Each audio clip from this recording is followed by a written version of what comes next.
Katimu kutei mari tarirane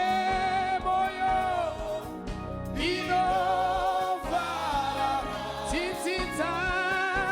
kemari siripano iuru zinoitirwa iweneni zinoitirwa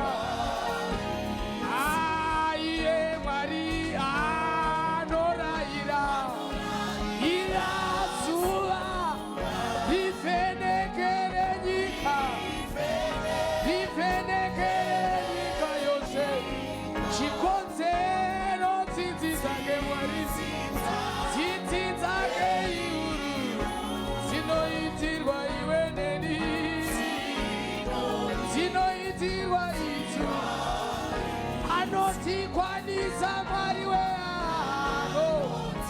anoti kwanisa iye Maria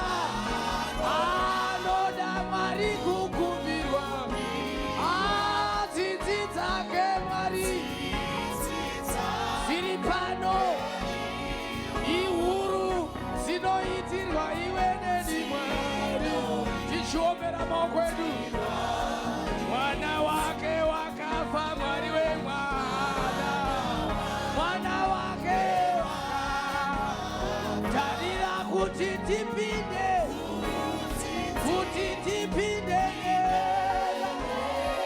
tsitsi dzake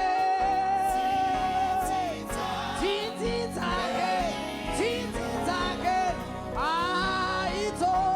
tinoi kana tiri panamo mwari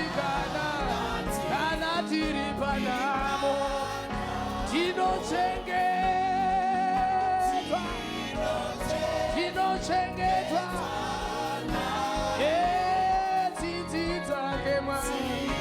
tsitsi dzake mwari ihuru